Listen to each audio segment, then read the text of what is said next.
All right, welcome to TYT coverage of State of the Union and our first primary in the 2022 schedule. So it's a big night. Texas primary, Jessica Cisneros is one of the most important progressives running. I'm gonna ask John about more of the progressives in Texas in a second. But before we do that, I wanted to just do two quick things because we just did the Young Turks. Shout out to Lin, who just joined by hitting the join button below. You guys can join them as well and join us. But I wanted to mainly read a quote from a member. Naughtiest Maximus said, "I get big smiles hearing this kick-ass Ukrainian woman. She reminds me of this Asian woman who beat the crap out of the racist man who attacked her on a street corner for no reason." Yes, we covered that story too. Naughtiest Maximus, you sound a lot like Anna. Is this the Molotov cocktail woman? Yes. The retired economist. Awesome. He's like, let them come and find out. All right, now, John, let's start with the Texas primaries. Okay. Cisneros is not the only progressive running. No. So tell us about the slate a little bit. Well, first, I have one prelude. I do want to thank the Mud Dragon for this awesome Dragon Daddy mug, amazing work, I love it. But obviously, highest profile is Jessica Cisneros. Just she is one of 3 highest profile primaries in the entire cycle. I think most important for a number of different reasons. She's awesome. She represents sort of like following on from Cori Bush, the second test of using prior experience inside of a primary to build name recognition, build fundraising ability, and then give it a second go. So it'll be obviously incredibly important whether she wins or not. There are a few others. Greg Kassar has been on my show, good progressive. He's been endorsed by everyone that you would hope. Bernie Sanders, AOC, all of them. He's going up against Eddie Rodriguez, who's also, I have not spoken with him personally. Some of his stances are progressive.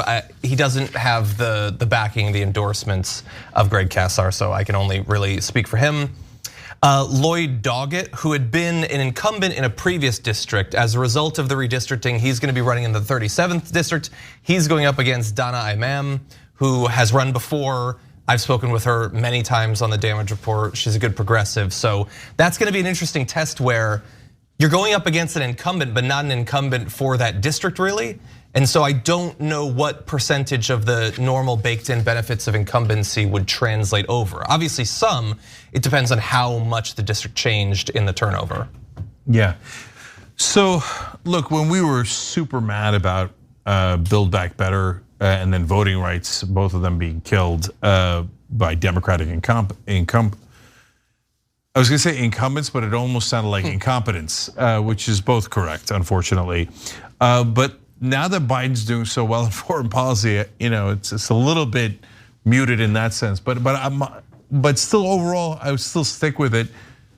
If you don't know, in a Democratic primary, not in a general election, vote against the incumbent. So generally speaking, the incumbents have been terrible. So are there good incumbents? Of course, AOC, Tlaib, Ilhan Omar. In fact, Rashida Tlaib is going to give a response to Biden's speech, which I was almost going to say Republicans are furious about, but close enough. Conservative Democrats like Josh Gottheimer, he's like, how dare she give a speech? It's like keying your own car, it's outrageous. He's doing a speech right afterwards with a Republican. They're unbelievable, they're unbelievable. And somehow he doesn't think that's disloyal or keying your own car or anything like that. Yeah. So please do your research if you can. And we've got tyt.com/canvas 2022. There's some candidates on there, but soon we're gonna have a lot more candidates and a lot more information on that page. And see who the progressive in your race is. But if you're not sure, rule of thumb is vote against Democratic incumbents because generally they've done nothing my whole life.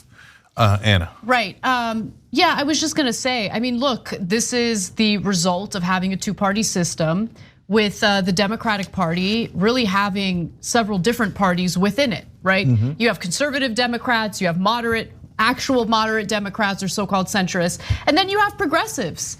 And there's a lot of disagreement. So I think that having a response to Biden's speech makes a lot of sense for the progressive members of Congress. So I'm curious to see what her response is.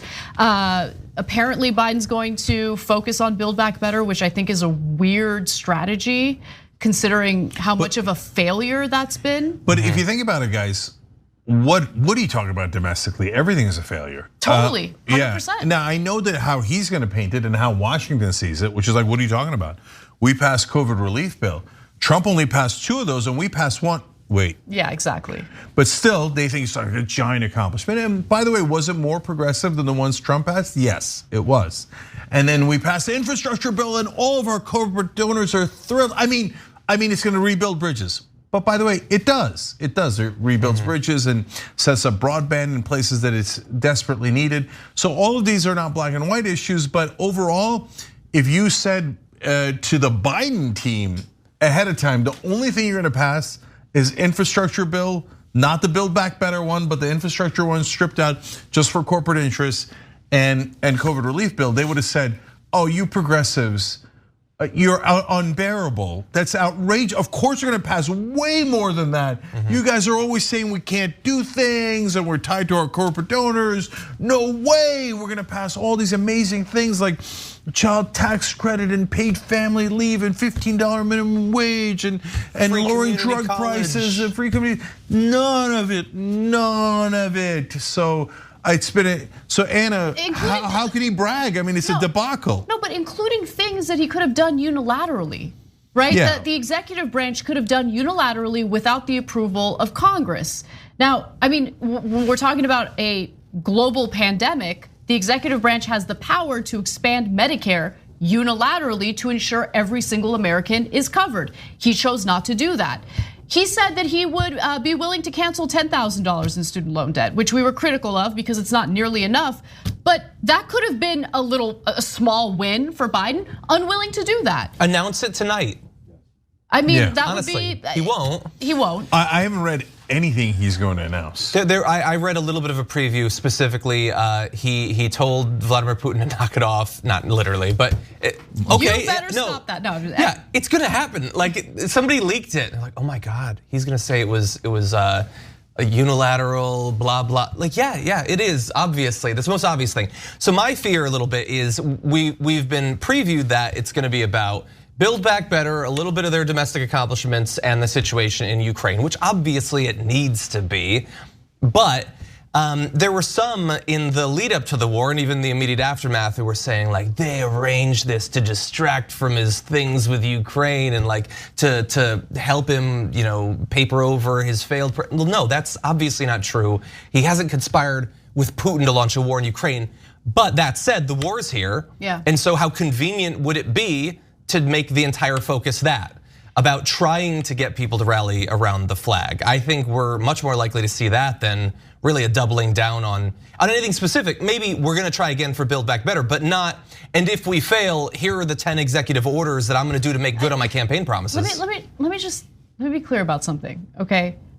Bringing up Build Back Better is the worst idea imaginable. Don't bring up Build Back Better. Don't bring it up. I get angry even thinking about it. I get furious even thinking. Don't lie to us about how you're gonna try to accomplish Build Back Better. You're not gonna accomplish anything. It's hogwash, okay? Hogwash. Cenk, I want to say other words, but I can't say other words. So Hogwarts. You better accept my hogwash in substitute for that. Yeah. But anyway, why would you bring up your #1 failure? Why would you bring that up? No, I'll tell you why. Because he likes to fail? No, I have a very good reason why he does it. Although I like your hogwash is a Bidenian word. Almost. Yes, it's exactly what Biden was saying. Oh, that's hogwash. I just like the visual. It grosses me out. It's appropriate. That's funny.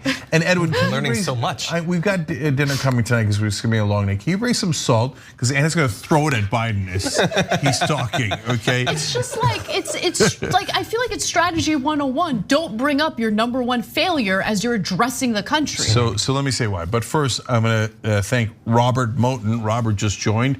Now you're a young Turk, man. You make this show possible. Thank you, Robert. Hit the join button below on YouTube or tyt.com/join. Let's all do this show together and bring you real news. Okay, so the reason why first of all, he has to bring up domestic policy It's half the speech at least, right? And so he's forced into it. Second of all, of course he has to fake brag about the tiny things that he did. Those are all of courses. But why bother bringing up Build Back Better when it was an abysmal failure? Number one, in Washington, they don't think it was a failure. They think that whatever failed was because they tried too hard. I'm not joking, we've covered on the show. They've written endless articles about, Biden, he's such a hero, but a misdirected hero for trying too hard to appease these unappeasable progressives. I mean, they want a higher minimum wage so that the average American can have higher wages. Of course, no one agrees with that. Boo, inflation hurts the stock market, boo, right? So you understand that, and this is important for you guys even more so than us, they live in a completely different bubble than you do. Yeah. In their bubble, like, oh my God, fighting for the average American is just like disgusting. And it's a foolhardy thing to do, right? Okay, so that's point one. But point two is more important. Whatever Biden says, and this is true of almost any president, about a third of the way through, it stopped being true for Trump because he attacked the press so much that they let go of the normal rules, right? But whatever a normal president says, especially a corporate Republican or a corporate Democrat, the press will regurgitate as if it's true. Yeah. But so think about that, Anna. What that produces is realistically about hundreds of millions of dollars in free marketing. Yeah. So he says, I'm going to increase your wages. It's not remotely true. He doesn't mean it. In fact, that's what we told you even before the $15 minimum wage thing started. They said we were crazy that they weren't going to do that. We told you they weren't going to do it and they didn't do it. Why? Because it's follow the money. It's the easiest thing in the world. But there are no reporters in Washington, D.C. Almost none. Okay. So that's why when Biden says, I'm gonna increase your wages, I'm gonna give you health care, all the reporters write, Biden gives you health care, Biden increases wages as if he already did it, right? Your disease is cured. And Anna, you see that it would be foolish to give away that free marketing because the media sucks so much. No, you know they're what's gonna foolish? give you that gift. You know what's foolish? Boasting about things that you haven't accomplished and will not accomplish, and making the miscalculation that Americans are so stupid that they don't notice that their wages have not gone up, that their lives have not materially improved. And the Democratic Party, it's like I'm embarrassed by both parties for different reasons. Okay, Republican Party, they're hateful. And I'm talking about the leadership and all. I mean, just incompetent, embarrassing, awful. Okay, Democrats embarrass me for a different reason. The fact that they continue to use talking points that they know will appeal to people because they desperately want their material conditions to improve, and then they never fulfill their promises, and then guess what happens in the future?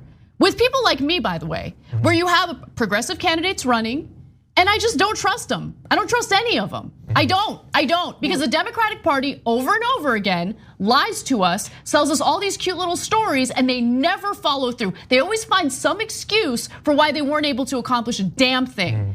Well, yeah, go ahead, Jim. Yeah, so and then after I have exciting updates, really fast I wanna make a point. I think we should make clear the stakes, because State of the Union is always sort of important as sort of a tentpole thing politically for the party in charge. They want to reassure everyone that they're awesome, things are going well, but the stakes are way higher for Biden now because we can already see incredibly clearly what's gonna happen in 9 months if nothing changes. And there are a few things that could change how the midterms are gonna go. There are all sorts of external things that have nothing to do with Biden that he's not in control of that could change it. Maybe the war in Ukraine and our response ends up rallying people to him. Maybe the economy goes gangbusters. Maybe Trump starts talking a lot in advance of the election. But in terms of the things that Biden is actually in charge of, this might well be his last night to right the ship, to tell people he is going to make good on his promises, through legislation if possible, but if not, it's gonna be done one way or another. He could stand up there and he could call out Joe Manchin and Kirsten Sinema and say, here are the promises I made. I tried for over a year with these people to get it done. I said I would unify us. That wasn't possible. It's a failure of mine. That's one failure. What I'm not gonna allow to become a failure is my entire presidency, so I'm doing it via executive orders. He could do that. If he doesn't do that, then he seems perfectly fine, perfectly willing to have these midterms be an absolute bloodbath. And that is not just saying goodbye of this year, that is saying goodbye for the next 2 years as well, because he'll have no chance of passing literally anything. So there's so much I wanna say. I want to respond to both what John and Anna said, short term, long term, et cetera. But we got to take a break. But before we take the break, you got to. We have initial results. Initial results. They are the best kind of results. Yeah. Incremental and non-representative. Can't wait. So, with 17.7% in, which I round up to an even 100, Jessica Cisneros with 71.6% of the vote. Hold on, how much reporting? 17.7%. No, guys, that's a real number. That's a real number. Anna, is that not a real number? No, 5% is not a real number. 2% is not a real number. 17% is a real number. So, and by the way, as you now know, that like the way that we're reporting on these elections have changed because mail-in ballots have become so much more important. There's such a bigger percentage of the vote, and those are the ones that come in first usually. But they also are an indication of day of voting too, and so the fact that she's coming out to a giant lead is great really fast. news. I have to admit something to the audience. We're basically lying. 17.7 is nothing. You can't really tell anything from that. But what if you had 22% of the vote? Then that's something. And she has 71.8%. No, oh my God, she's gonna win. Okay, 17 is nothing. 22. Okay. Take that to the bank. No, guys, kidding aside, 17 is a real number. 22 is a very real number. It's more of a real number. It's like a third more. No, but what happens is, in order for the candidate losing to win, they've got to make up ground, right? And again, it's not real time. It's just a matter of the votes coming in at different times. But it doesn't matter when they come in. If you're down 71-29, you have to win the rest of the 78% of the vote by a gigantic margin to just catch up. Yeah. So, I almost want to call it. I'm not joking. Just relax. Okay, Can we just go to break? Okay, all right, we're gonna go to break, but an earthquake is on the way. So that is great news. We'll be right back. All right, back on the Young Turks coverage of both the State of the Union and Texas primaries. We're gonna get more results for you guys in a second. John's got numbers for you. First, obviously, Cenk Uygur, Ana Kasparian, John Iadarola with you guys. John, of course, the host of Damage Report. And also with us is Joe Selden and Daniel Turner, because they just joined. They're now Young Turks members and hence Young Turks. They hit the join button below on YouTube. You could do that, or tyt.com/join. We bring you real news, and we don't mind being progressive at all. And we don't mind being honest about our perspective, which almost no one else in the media is. And we're allowed to criticize everyone. Isn't that freeing? Right. That there's no imperial powers we can't criticize? Definitely. Yes. I like that. I like that a lot. It feels good. We can criticize the American government, the Israeli government, the Russian government, the Syrian government, any government we like, because we're not financially wedded to any of those, which can't be said for a lot of the media in this country. Okay, so now later in the program, not only are we going to do play-by-play on the State of the Union, but we're also going to cover the Republican reaction and Rashida Tlaib's progressive reaction. That's all later tonight, but first, numbers. Exactly, okay. I want to start off with Jessica Cisneros is the most important race to us. Governor's race is important too. And it was widely expected that Beto O'Rourke was going to run away with this thing. That's looking like that's probably how it's gonna go. There's 44% in, he's got 93% of the vote. So it is looking like Beto O'Rourke is going to be going up against Greg Abbott, who, by the way, is at nearly 70% of the vote. And the interesting thing about that is there had been a few polls done of this race, and the results were wild. In some of them, he had narrow leads. In one poll, Allen West was beating him. It is looking like that is probably not gonna be the end result of this thing, which I'm not sure exactly how to process, because Allen West is, of course, a longtime monster. Greg Abbott, though, maybe second to DeSantis, worst governor in the country right now. Terrible. Well, and working overtime to become #1. I wouldn't even say second to DeSantis. I mean, they're doing similar things, but Greg Abbott is upping the ante when it comes to loosening already insanely lax gun laws, going after transgender children and their parents. I mean, he's just, he knew he'd be primaried by extreme right wingers and decided to become even more extreme to compete with them. And innocent people are gonna be harmed in the process of that. Yeah.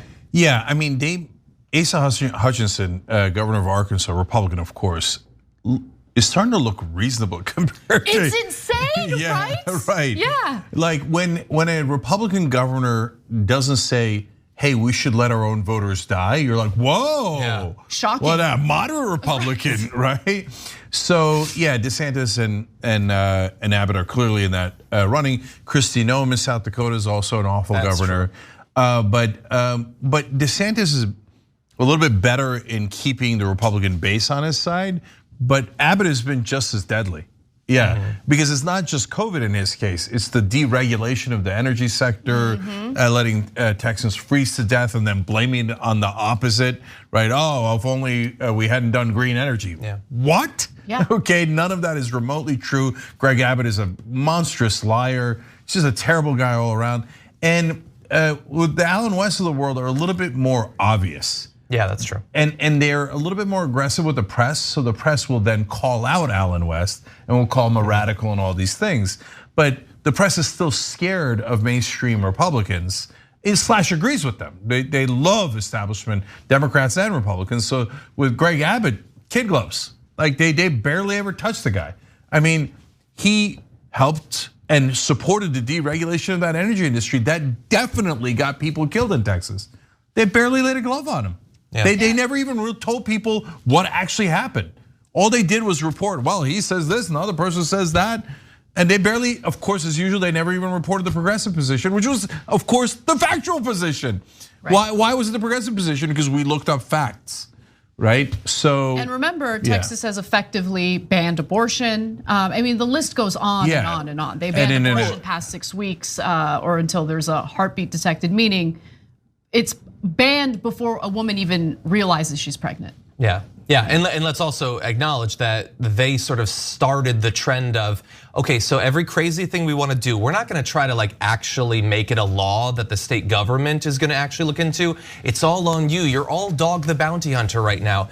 Meddle in everyone else around you's lives. You get $10,000. They are effectively incentivizing through profit the Karenization of America. And we now see that in legislation in multiple states across multiple issue areas. Also, by the way, let's bear in mind, Greg Abbott is hardly the only Republican governor to preside over some incredibly anti-democratic voting rights legislation, but he did, and they're affecting this election right now in ways that we won't be able to quantify. We've heard quite a bit about people having trouble with their registration getting canceled, and obviously it's going to be harder for a lot of people to vote, but exactly which races will go differently than they would have under the previous laws, we'll never know. And that's what's so insidious about this voter suppression that they've been doing over the past few years. Yeah, man, that's such a good choice. I almost want to make it a poll one day of what's worse, because the Allen West of the world will be even more radical. So there was a theory once that, oh no, if the Republicans elect Trump in their primary, things will get better because obviously he'll lose. Or if he wins, he'll be so bad, the whole country will instantly become Democrat. Or how'd that work out for us? Yeah, or progressive. That was always a crazy theory. It never worked out and turned into disaster. So I would never want Allen West winning under any circumstance. On the other hand, the number one problem is the media, because the media normalizes Greg Abbott. If they treated Greg Abbott as the radical he actually is, then I say, okay, Greg Abbott, he's 98% radical. Allen West is 102% radical. As long as the press is being honest, I'll take 4% less radical, right?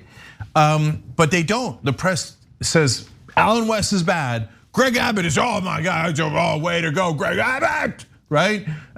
Some libs criticize him, but come on, it's Texas. They'll say stupid stuff like that, but it's Texas. What does that mean? Are you allowed to be worse to your citizens in Texas? Evidently. Yeah, and remember, by the way, when he was signing that anti-reproductive rights bill, one of the reporters asked, there's no exemption for rape, what about that? And he said, oh, don't worry, we're gonna get rid of rape. Yeah, with a giant backlog of rape kits that were never tested. That is a Trump comment right there. Oh no, there's not gonna be rape in the future, I'm gonna end it. Yeah, let's check in and see how that's going. In the Attorney General's race, by the way, Ken Paxton is currently at more than 42%. George P. Bush had been challenging him. Doesn't look like, just yet, George is gonna be elevated to the national stage. He's gonna keep trying, he's a Bush. Louis Gohmert, by the way, getting in there. Not doing particularly well. I assume he will revert back to Congress, but That's he was really going for it. Louis Gohmert's running for attorney general in Texas. Why not? Yeah, He wants to go national. It's the funniest thing I've ever heard. Yeah, no, him coming in fourth is the funniest thing I've ever heard.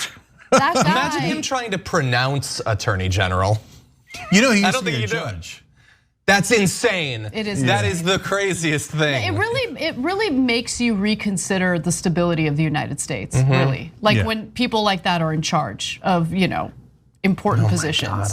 So let me say two fun, humiliating things about two of the people in that race. And now, mind you, Ken Paxton's the guy who said, "Why don't we just let old people die in the beginning of COVID if it's going to help businesses?" And he's like, "Remember, I'm old. I don't care. Let's just." I'm sorry, that was a different guy. That was a different guy. Yeah, that was the deputy governor. Patrick. Yeah, Dan Patrick. Dan Patrick. Okay, but Ken Paxton's also said crazy stuff. Yes, okay, yes. But I'm not even talking about him. I'm talking about George P. Bush. After what Trump did to his dad, Jeb Bush, after he humiliated him in 1,000 ways, let alone what he said about his uncle George W. Bush and his dad, his grandfather, etc. He was like, "Oh, I'm proud to be supporting Donald Trump. Donald Trump is the best," and he ran ads like that. Oh, you pathetic little worm! And what did it get you? You beat Louis Gohmert and came in second. Congrats. And Trump insulted him. Yeah, and it didn't work anyway. You ass-kissing traitor. If my son did that, Mike, oh man, I'd be so embarrassed. Jesus Christ, man, you raised a worm of a son. Just do something else, man. Go be a banker, make money, do robbery in a different way. But I know you have no morals, but Jesus, man, you're an embarrassment to everyone. And then Louis Gohmert. In that hypothetical world, by the way, I imagine he would be appealing to like President Logan Paul to endorse him or something. What's the apocalypse we're sketching out 30 years in the future? Right? It's not impossible. Okay, as we've seen. Anyways, Louis Gohmert, he has so many hilarious lines, but my favorite of all time was that he claimed that Obama was reconstituting the Ottoman Empire. Here we are with the Ottoman Empire completely unreconstituted, but He tried. Right wingers don't care. They don't care about anything. Why? Because Barack Hussein Obama is, of course, a secret Muslim. The Ottoman Empire had this Islamic caliphate and was the largest Muslim empire ever. So obviously, even though Obama has nothing to do with Turkey or Ottomans at all, or Muslims, or any, it doesn't matter. So he's gonna and how do you reconstitute an old empire? How would you reconstitute the Roman Empire? It doesn't. None of it makes any sense. But he said it on the floor of the House, like he gave a whole speech about it, and his electorate, in his district, at least congressional district, re-elect him with overwhelming margins. They're like, "Attaboy, way to get that 100% wrong. We love you, Louis." But apparently it doesn't apply as much statewide. But that's because it's a murderer's row of idiots and ghouls and goblins. So so far he's coming in as the fourth goblin. All right, more results. Okay, so we do have only a few percentage points in a few cases. Michelle Vallejo had been endorsed by Elizabeth Warren against Ruben Ramirez is currently up. That's only a couple of percentage points. We've gotten 1 more % of Jessica Cisneros. John, can you, for the audio audience and for your anchor who doesn't have his glasses on, Sure. So, can you read the numbers? Yes, in the 15th district, we have Michelle Vallejo, progressive, endorsed by Elizabeth Warren at 37.6%. Ruben Ramirez, who I honestly do not have as much information about, has some positions that seem progressive, is not out and out in the way we generally prefer candidates to be, is at 25%. Over in the 28th district, Jessica Cisneros is still at nearly 70% against Henry Cuellar's 24.8. That is with just 23% reporting at this point. No, that looks so good. Greg Casar, by the way, in the 35th is up 59.8% with 49% Oh, that race reporting. is over. So that looks pretty good. Our first call of the night, Greg Casar wins that race. And there's an important thing in Texas. If you're over 50%, it helps you move on. There's several rounds in Texas. So, but he might just move on straight. So he's gonna win this race, no question. There's no way you can close that kind of gap with only 50% of the vote remaining. He's the progressive in the race, so already we're up 1-0. We told you it was going to be a good night. We told you. Okay. Yeah. By the way, if you want to see more about him, Greg appeared on my show on the Damage Report. So search on YouTube and find that. We had a good chat, like a month or two ago. Yeah, absolutely. That's a great way of finding out about the candidates. By the way, tyt.com/canvas2022. The progressive candidates we've interviewed are on there. Okay. And if any are trailing, we'll get them on as soon as we can. Trailing is in, we have it, but we haven't put up the video yet. So tyt.com/canvas2022. By the way, we're going to greatly expand that. This is the first night of primary coverage. This is the first primary we have in this season. We're going to build out that page so you'll get to see so many more candidates, and not just the ones that we've interviewed, but a wider array. So that's coming. So make sure you tune into that. And by the way, if you don't know, we were talking about this during the break. Henry Cuellar, even running in this race, is deeply irresponsible because that district is not deep blue. It is blue, but by a little bit. And Cuellar is under FBI investigation for corruption. Yep. On the other hand, he's killing it in the Azerbaijani oligarch race. Can you He's up like 7-0 on Cisneros, having possibly been corrupt with Azerbaijani oligarchs. Yeah, it's among the charges. With foreign money coming from Azerbaijan. So I will admit there's like an extra layer of enjoyment that I will get just on a personal level if he loses this primary. So. Yeah, the weird thing is, like, I keep waiting. I know that Cuellar is incredibly popular on Twitter and Facebook. Lots of commenters, big fans of him. Are they not voting? I don't know, where is the support? Because every tweet, he just kills it with the comments. So let me just say, because of that investigation into possible campaign finance issues, allegedly taking foreign money from Azerbaijan, he kneecapped himself in this race because he's been avoiding the press because he's terrified that they might ask him a question about his corruption. And so he's been running away from the press. And typically in situations like this where you have a conservative Democrat being challenged by a progressive, the media tends to do the bidding of the conservative Democrat. But that's not really a factor in this equation right now because of the fact that he's running away from the press due to his corruption issues. And so number one, he should have gotten out of the race because if he is the Democratic candidate, his chance of losing is super high. So he's definitely endangering that seat. But number two, Democratic leadership should have pushed him out of the race. They try to push progressives out of the races all the time, right? But when it comes to a corrupt corporate Democrat, they're like, oh, well, I mean, I know he's under FBI investigation and we'll almost definitely lose that seat if he's our candidate. But on the other hand, oh, we love how corrupt he is, just like us. So no, they have not touched him at all, which is just, if you care about the Democratic majority, which is what they always say when they're attacking progressives, turns out it's a lie. What they care most about is protecting the corporate majority in Congress. All right. Okay, we got to take a break, but let me do some quick shout outs here. Catherine Gilbert Espada and Jennifer Crumpian just joined. Catherine and Jennifer, you guys are awesome. They're now part of TYT. All of us do this show together. All the members are part of TYT. And we can't do the show without you guys. Speaking of which, we'll read some of your comments as the night goes along. We have the State of the Union coming up in about 15 minutes, and we've got a lot more results on what is already a terrific night for progressives when we return. All right, TYT primary coverage, Texas primary going on right now. We got results rolling in. We also have the State of the Union, so it's a big night covering all of it.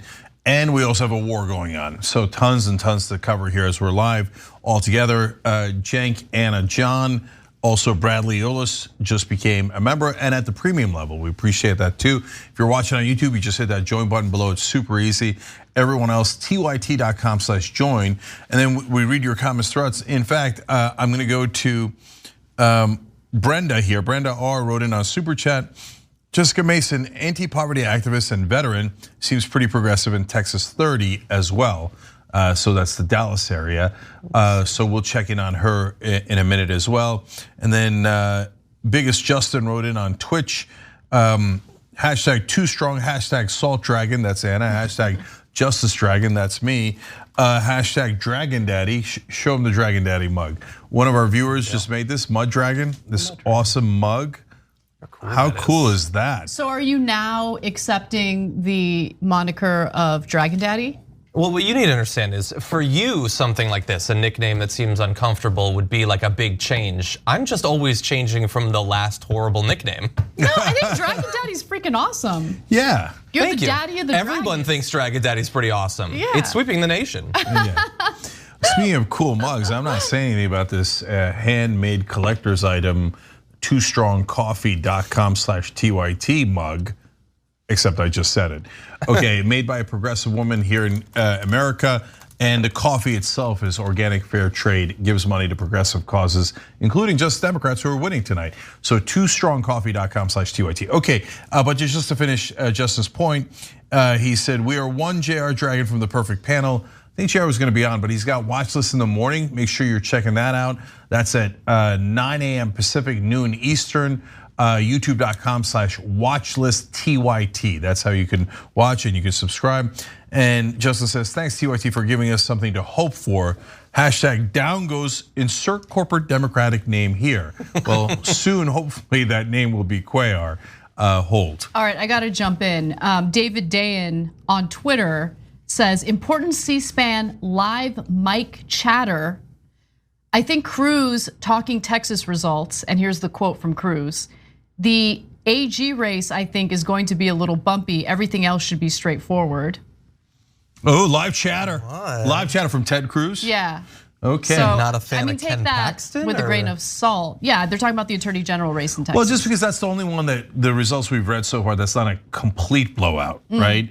So I don't know why I'm amused by the name George P. Bush, but so P. Bush is still like only half. And by the way, the reason why it's relevant, and let me re-explain this for people just tuning in.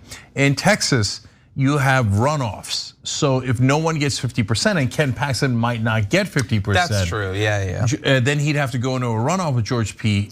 Bush. And the runoffs, oftentimes the results switch. Well, actually, why don't we demonstrate that? So Okay. that's actually a good point. I had not immediately thought of that. So if we go to the results, Ken Paxton is below 50% right now. And in fact, the thing that makes it exciting is that there is a good amount of support for multiple candidates on down from there. Oh, that's interesting. It's harder for me to figure out how those votes would go in a hypothetical runoff than it is in some Democratic ones, because it isn't super clear sometimes, like it is with the Democrats, where you have good progressives and then you have the corporate Dems. I mean, they're all shades of crazy. George P. Bush is obviously more, coming from the Republican establishment. Eva Guzman, I only have anecdotal information about, but yeah, I guess that could get a little bit weird. From Ted Cruz's point of view. We were talking about how extreme Dan Patrick is and Governor Abbott is in Texas. Maybe Ken Paxton wasn't mental enough for Republican voters. Like they're like, wait, he didn't kill or threaten to kill anyone. Yeah, I don't know. I'm going to look into other candidates here. That might not be true.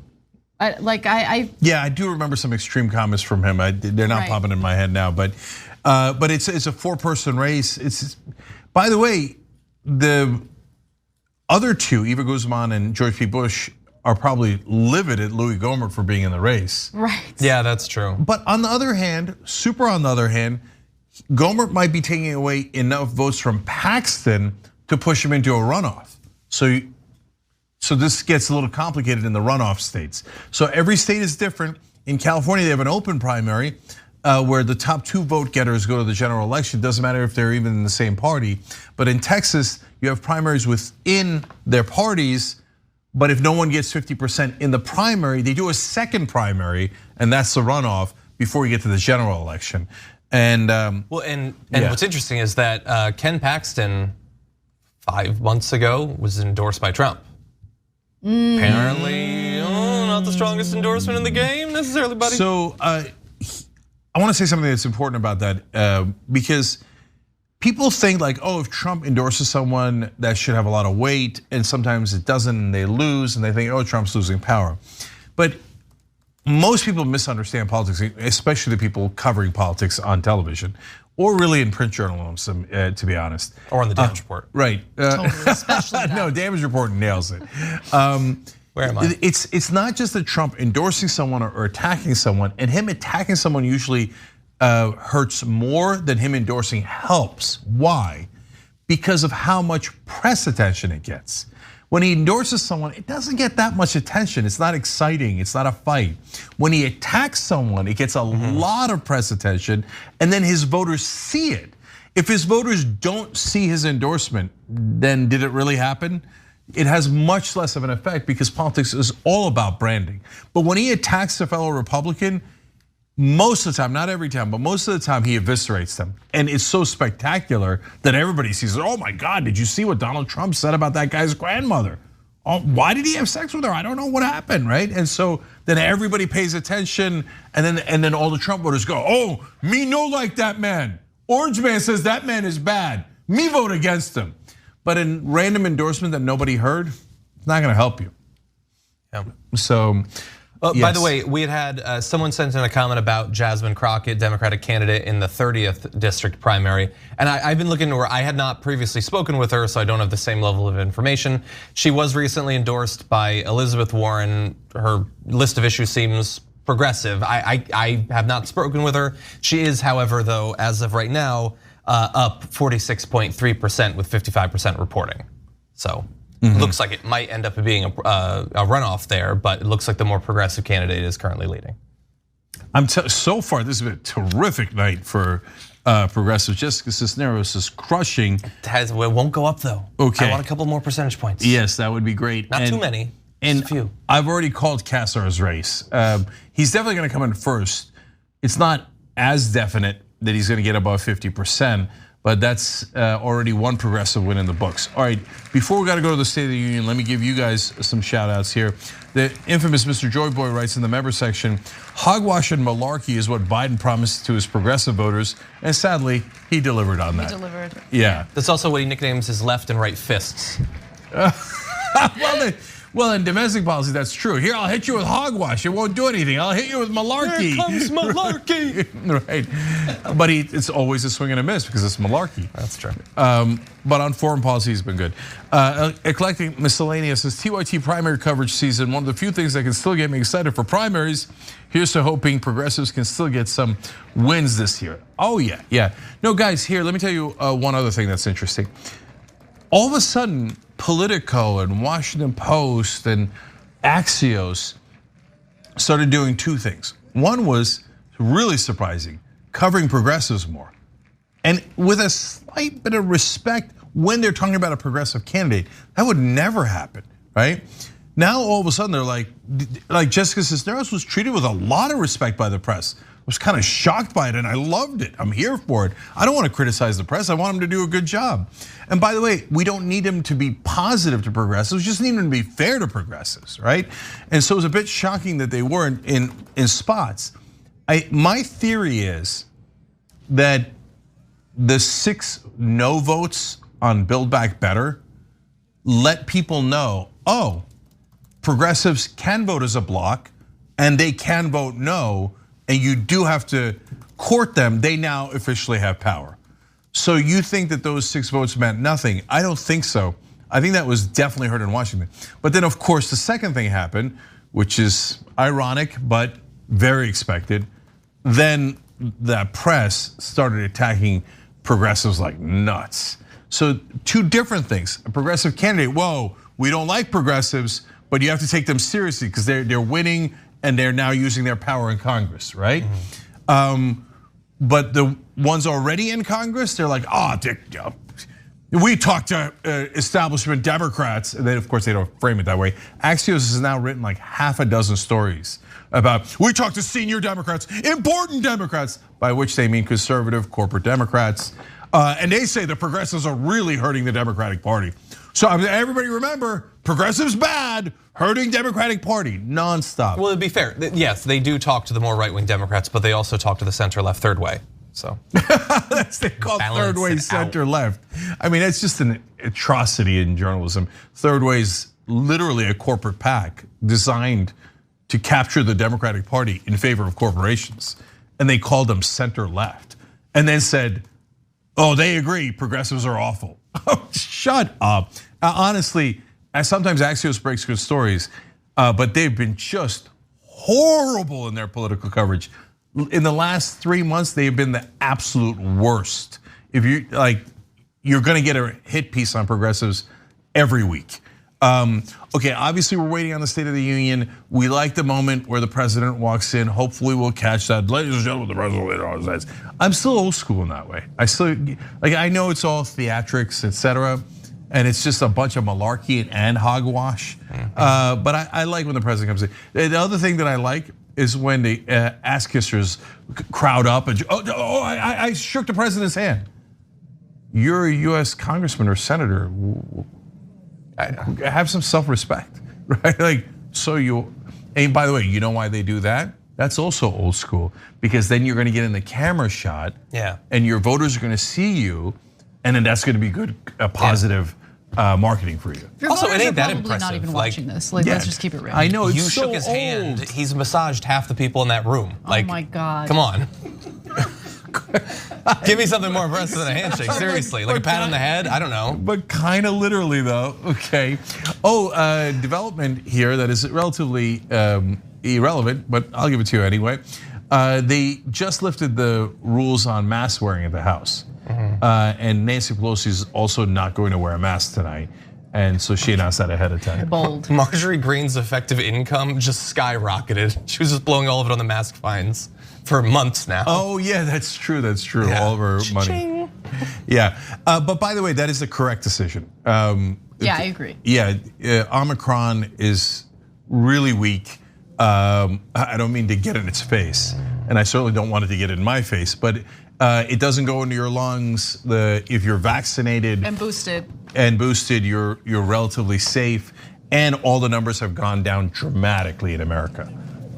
You're not quite buying it. We are still facing an epidemic of long COVID for the rest of our lives. I'm just putting that out there. I agree, it is weaker, especially if you have the protection. Everyone go get vaccinated and boosted. We got to move on. We got to live our lives. Sure. Yeah. That's where I'm Vaccines, boosted, colloidal silver, you're good. No. I call it the trio. And I take it every weekend, actually. Okay. Am I turning blue? I don't know. Is that blue I see? Looking in the mirror. Okay. John's gonna jump in anytime there's new numbers, okay? Yes. Meanwhile, by the way, Twitch is demanding a shout out for Brett's new mug. So Brett Ehrlich's 40th birthday. He's one of our hosts and one of our producers. He's fantastic. He's all over Twitch. He does the Sunday stream. He does Game Busters. Does just about everything. And for Brett's 40th birthday at shoptyt.com, we've got new bugs. Sure, let's call it coffee. Okay. By the way, I love the thing that you just did there. Where you're like, it's his 40th birthday. It's like how my mom had her 30th birthday over and over and over. We're still saying he's 40. That's cute. I like that you're doing that for him. Oh, I didn't even know that. Is that true? I don't know. I like that rumor that you put out there. No, now instantly no one knows. Now we'll never know. My old friend Dave Kohler, who I founded the show with. hating on Brett, Just kidding. Because I'm staring down the barrel of it. So I got to get the jokes in while I can. Not me, 15 years to go. Instantly. Oh my God. When you said. By the way, I'm 35 and a half. I think I look pretty damn good. Okay, that's what, okay, all right. Look, I'm 51 and a half, and I think I look. Okay, all right, like let's go. Let's listen to this. A soccer star. Madam Speaker, the President of the United States. Yeah, not for Biden, but yeah, President of the United States. And you're doing good on Ukraine. Okay, yeah. And way to get out of Afghanistan. Pay attention to Yemen. Okay, look at all these. Oh, shake my hand, shake my hand. Oh, this is so important because it's 1958. That woman's job was to block the camera from Biden for as long as possible. Yeah. Oh yeah, the local papers will print this, and I'll get a lot of publicity out of this because it's 1961. Look, yeah. She looks really uncomfortable. Look at Eric Swalwell with that. What is that? A scarf? What are you doing? What are you doing, Swalwell? Shawl? A stole. Maybe it's a stole. I think it's a stole. You know, there's a saying, good for the Jews, not good for the Jews, right? Is there? Yeah, there is. Ben's dad used to say it all the time. Oh, okay. He'd be like, oh, fake coffee. not good for the Jews. Okay. He just makes stuff up. It was funny, right? Okay. The Cardinals winning the World Series, good for the Jews. Why? I don't know. Okay. So Swalwell wearing a shawl or whatever the hell he's wearing with the State of the Union, not good for the Democrats. For all we know, it represents something specific. Oh, it might be for Ukraine. It might be for Ukraine. I don't know. Something specific. I'm Googling. Okay. I'm just saying you're in the process of being canceled, so tread carefully. Okay, but look, but by the way, would that make it any better? Because you remember when the Democrats wore the ridiculous get-ups and took a knee for George Floyd. The kente cloths? The kente cloths. Yeah, no, that I don't know if you can get worse than that. Yeah. With like the performative stuff. Yeah, because they didn't pass any criminal justice reform at all. Right. Literally, Trump passed more criminal justice reform than the Democrats and Biden have. Yeah. Very, very literally. So we're fair, we're honest. All right, we'll do the play-by-play as he's giving his speech. Foreign policy will give him accolades that he deserves. Domestic policy has been a disaster. We'll tell you about that. And if there's good results in from the Texas primary, John will shout it in between. Oh, we have a call. Yeah. Oh, yeah. Greg Abbott has won. Members of Congress, I have the high privilege and distinct honor of presenting to you the President of the United States. You think she's gonna do her clap? No, that's for Trump. Probably not. No, this is a straight clap. I don't know that she ever meant this, but once people started giving her accolades for it, she's like, oh yeah, I meant it. It's my thing. I bet she normally claps like that at the French Laundry. Oh God. Where they raise billions of dollars for Democrats. All right, if you didn't hear, Anna was saying Beto O'Rourke has won the primary, but that was pretty much a foregone conclusion. Thank you all very much. Thank you, General. Sam Bauer, DA, just joined. Sam, thanks for being a Young Turks member. We appreciate it. Hit the join button below. Become an American hero like Sam just did. Okay, I'm shocked no one is wearing like a Let's Go Brandon t-shirt in the audience. Well, wait for it. Hold. Thank you so much. Robert Harris Jr. writes in, love your coverage. Keep it up. Left is Speaker, best. Madam Vice President, our First Lady and Second Gentleman, members of Congress and the Cabinet, Justice of the Supreme Court, my fellow Americans. Kamala Harris, I haven't seen her in a while. Last year, COVID-19 kept us still around. apart. This year, we're finally together again. Tonight,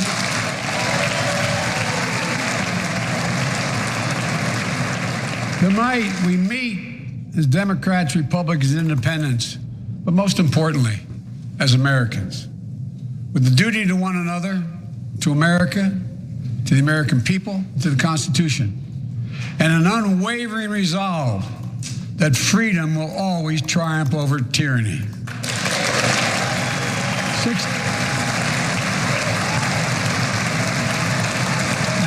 Yeah, just good one. Let's applaud. I think the Republicans are also getting it. They're faking being against tyranny.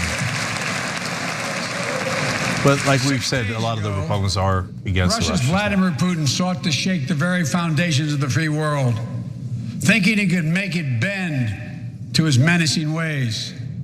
But he badly miscalculated. He thought he could roll into Ukraine and the world would roll over.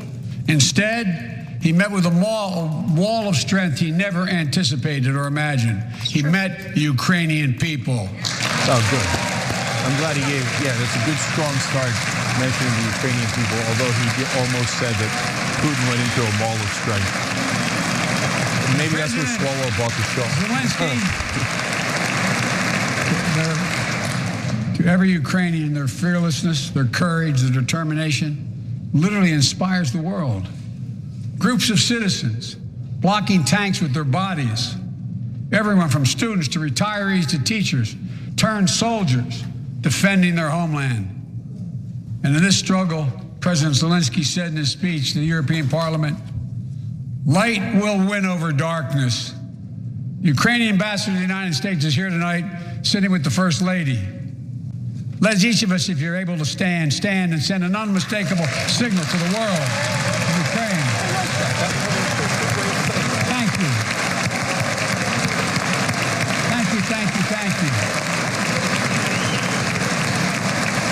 Yeah. Good way way to start, rock and roll. We all agree. She's bright, she's strong, she's resolved.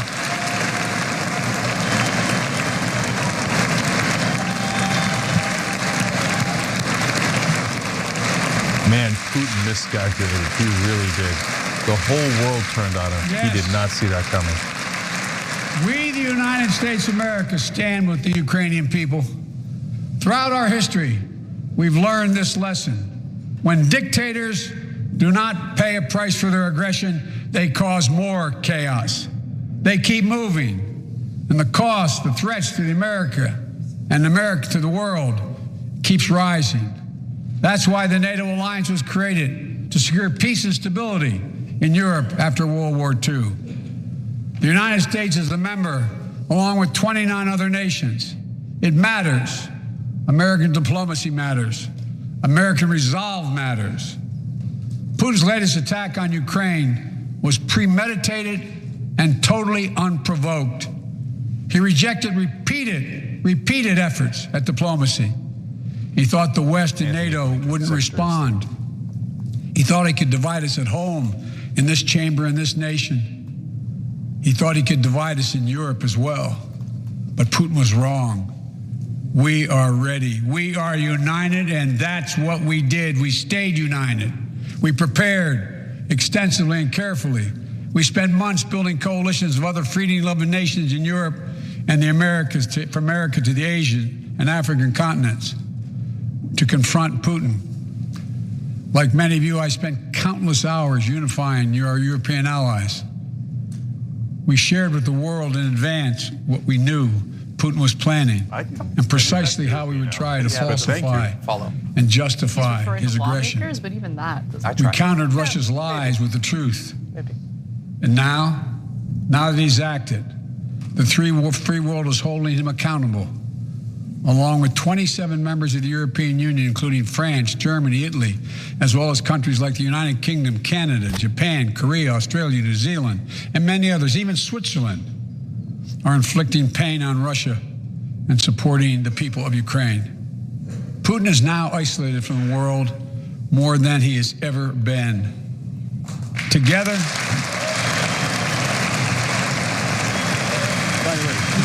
great job of uniting European allies. That sentence was awkward, but he did a fantastic job. He really did. He's not getting enough credit for that. Together, along with our allies, we are right now enforcing powerful economic sanctions. We're cutting off Russia's largest banks in the international financial system, preventing Russia's central bank from defending the Russian ruble, making Putin's $630 billion war fund worthless. We're choking Russia's access. To technology that will sap its economic strength and weaken its military for years to come. Tonight, I say to the Russian oligarchs and the corrupt leaders who bilked billions of dollars off this violent regime, no more. The United States, I mean it. 52% reporting, Jessica Cisneros 50.8%, Cuellar 44.6%. It has tightened, but she retains the lead with 52% reporting. Go after the crimes of the Russian oligarchs. Sorry, I was distracted. We're joining with European allies to find and seize their yachts, their luxury apartments, their private jets. We're coming for your ill-begotten gains. And tonight, I'm announcing that we will join our allies in closing off American airspace to all Russian flights, further isolating Russia and adding additional squeeze on their economy. By the way, that's actually bothering them. Lavrov, the ambassador, Russian ambassador, was like irate that he couldn't fly to Geneva. The ruble has already lost 30% of its value. The Russian stock market has lost 40% of its value, and trading remains suspended. The Russian economy is reeling, and Putin alone is the one to blame. Together with our allies, we're providing support to the Ukrainians in their fight for freedom. Military assistance, economic assistance, humanitarian assistance. We're giving more than $1 billion of direct assistance to Ukraine, and will continue to aid the Ukrainian people as they defend their country and help ease their suffering.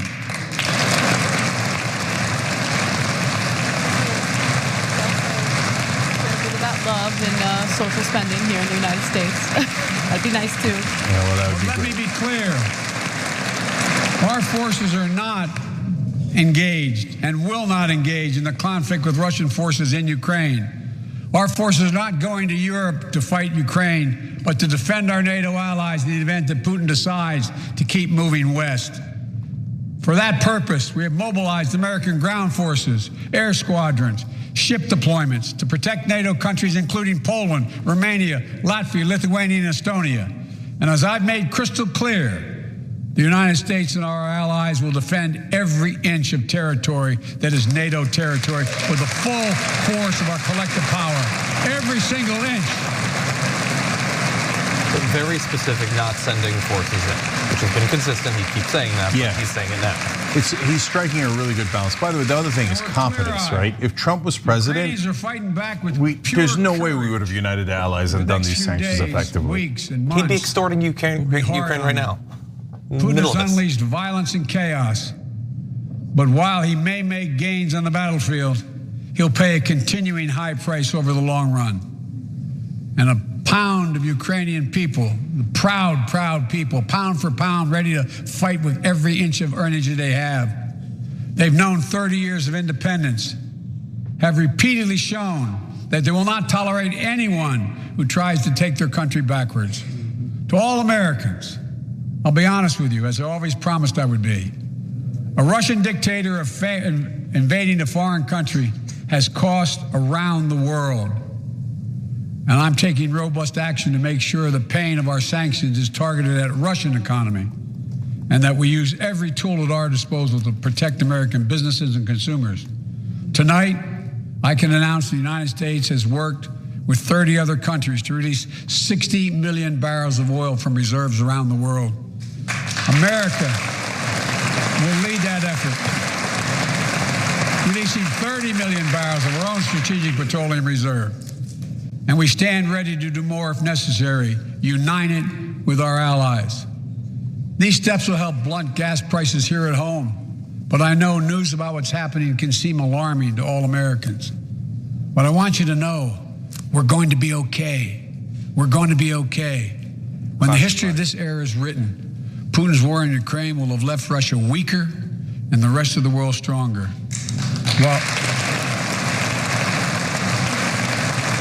While it shouldn't. Cell phone, we didn't know the camera was on. While it shouldn't have taken something so terrible for people around the world to see what's at stake, now everyone sees it clearly. We see the unity among leaders of nations, a more unified Europe, a more unified West.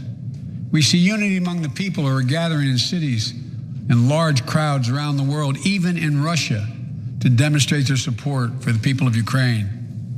In the battle between democracy and autocracies, democracies are rising to the moment, and the world is clearly choosing the side of peace and security. This is the real test, and it's going to take time. So let us continue to draw inspiration from the iron will of the Ukrainian people. To our fellow Ukrainian Americans who forged the deep bond that connects our two nations, we stand with you. We stand with you.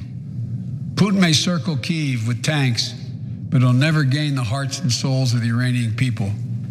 He'll never extinguish their love of freedom, and he will never weaken the resolve of the free world. He said Iranian.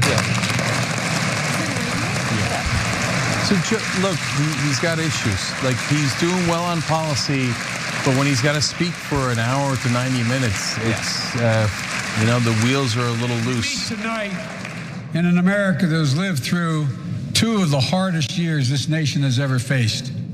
The pandemic has been punishing, and so many families are living paycheck to paycheck, struggling to keep up with the rising cost of food, gas, housing, and so much more.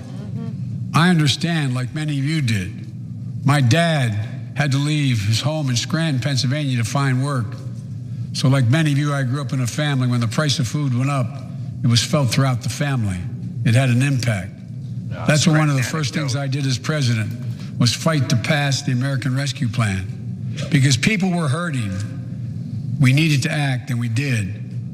Few pieces of legislation have done more at a critical moment in our history to lift us out of a crisis. It fueled our efforts to vaccinate the nation and combat COVID-19, delivered immediate economic relief to tens of millions of Americans. It helped put food on the table. Remember those long lines of cars waiting for hours just to get a box of food put in their trunk. It cut the cost of health care insurance. And as my dad used to say, it gave the people just a little bit of breathing room. Very little bit. Unlike the $2 trillion tax cut passed in the previous administration that benefited the top 1% of Americans, the American Rescue Plan helped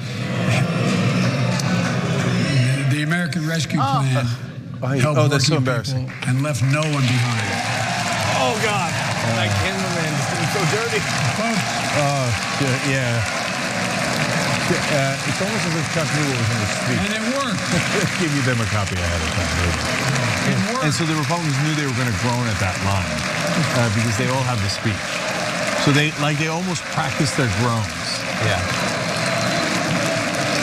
And I love that juxtaposition. It worked. We created jobs, lots of jobs. In fact, our economy created over 6.5 million new jobs just last year. More jobs in 1 year than ever before in the history of the United States of America. The economy grew at a rate of 5.7 last year, the strongest growth rate in 40 years. And the first step in bringing fundamental change to our economy that hasn't worked for working people in this nation for too long. Just imagining it. For the past 40 years, we were told the tax break for those at the top and benefits would trickle down and everyone would benefit. But that trickle-down theory led to a weaker economic growth, lower wages, bigger deficits, and a widening gap between the top and everyone else in nearly a century. Look, Vice President Harris and I ran for office, and I realize we have fundamental disagreements on this, but ran for office with a new economic vision for America. Invest in America, educate Americans, grow the workforce, build the economy from the bottom up and the middle out, not from the top down, because we know. These are Republicans and long-term Republican framing. That's good. That's good. And, I mean, they didn't do any of that, but it's right. Yeah. I mean, but rhetorically, it's good. The poor have a way up, and the wealthy normally do very well. He's like, the Republicans are great. They're my best America friends. used to have the best roads, bridges, and airports on earth, and now our infrastructure is ranked 13th in the world. We won't be able to compete for the jobs of the 21st century if we don't fix it. That's why it was so important to pass the bipartisan infrastructure law. And I thank my Republican friends who joined. I told you. He's back to Republican friends. Like, he makes it sound like it was a Republican vote. Jesus Christ. The single biggest investment in history. It was a bipartisan effort, and I want to thank the members of both parties who worked to make it happen. History? We're done talking I think he did about say infrastructure. that, yeah. That is the most ridiculous statement ever uttered by a president. Like, no. Ever uttered? I don't know. Trump was president, but he said the wind turbines give you cancer. I mean, but yes, right. It was ridiculous. Yeah. For a sane person to say. Yeah. Put us on a path to win the economic competition of the 21st century that we face with the rest of the world, particularly China. I've told Xi Jinping it's never been a good bet to bet against the American people. We'll create good jobs for millions of Americans, modernizing roads, airports, ports, waterways, all across America.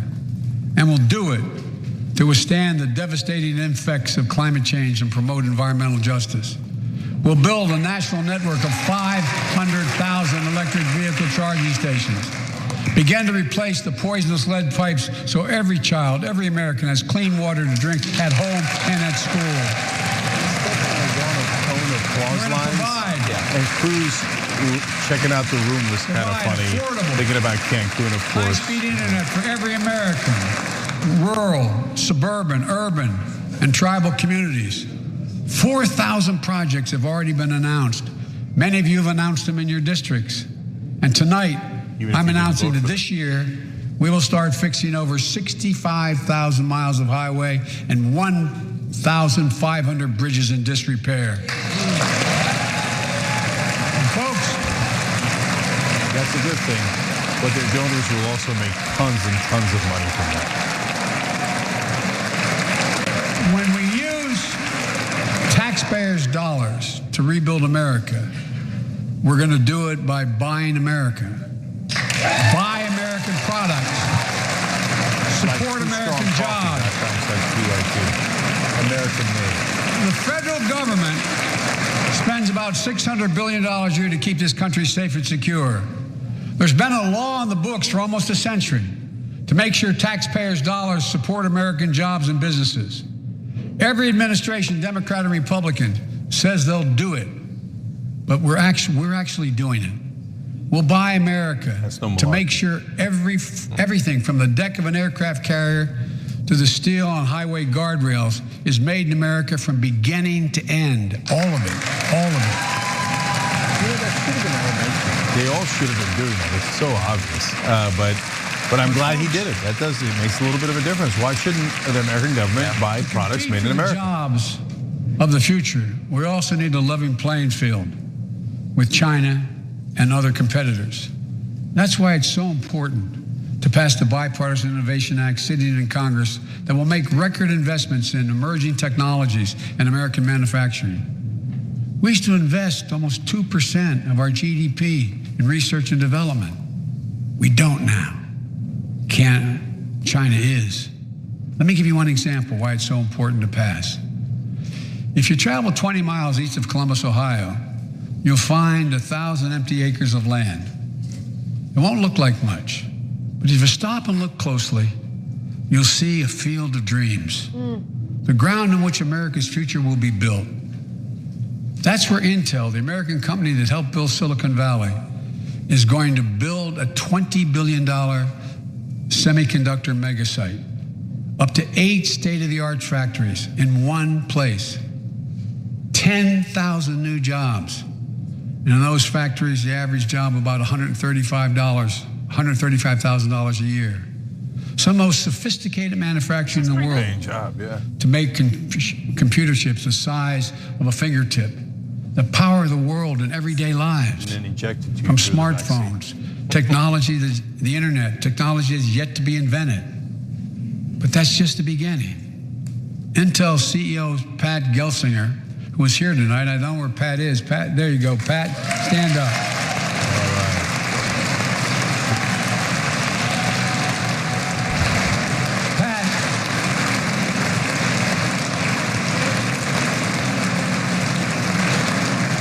Pat came to see me and he told me they're ready to increase their investment from $20 billion to $100 billion. That would be the biggest investment in manufacturing in American history. And all they're waiting for is for you to pass this bill. So let's not wait any longer.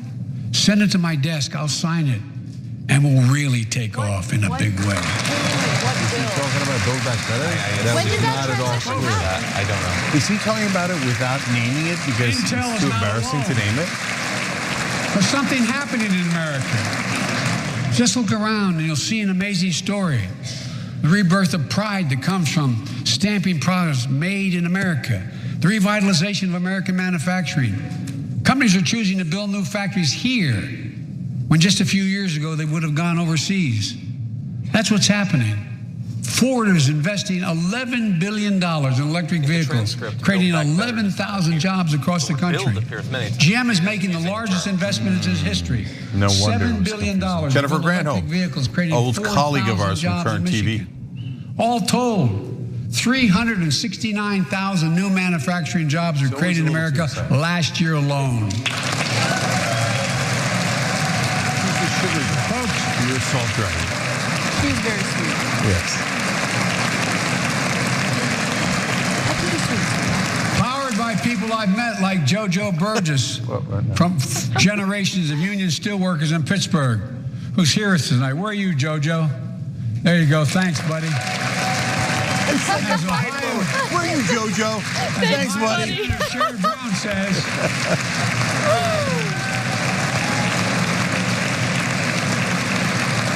Who's that cute little kid over there? Sherry Brown says it's time to bury the label Rust Belt.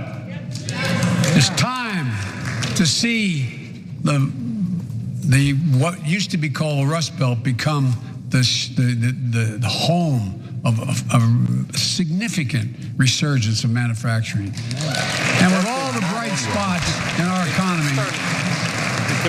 Record job growth, higher wages. Too many families are struggling to keep up with their bills.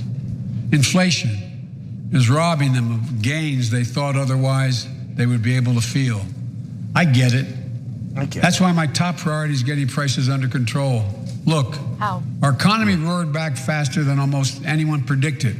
But the pandemic meant that businesses had a hard time hiring enough people because of the pandemic to keep up production in their factories. So you didn't have people making those beams that went into buildings because they were out. The factory was closed. Gotta have the beams. The panic also disrupted the global supply chain. Gotta have JoJo to have the beams. Factories close. You do need the beams. When that happens, it takes longer to make goods and get them to the warehouses, to the stores, and prices go up. Look at cars last year. 1/3 of all the inflation was because of automobile sales. There weren't enough semiconductors to make all the cars that people wanted to buy. And guess what? Prices of automobiles went way up, especially used vehicles as well. And so we have a choice. One way to fight inflation is to drive down wages and make Americans poorer. I think I have a better idea to fight inflation. Lower your costs, not your wages. Okay, that's a good line. That's a good line. He doesn't mean it, but it's a good line. Pass $15 minimum wage. Fight for it. Do something. Show up.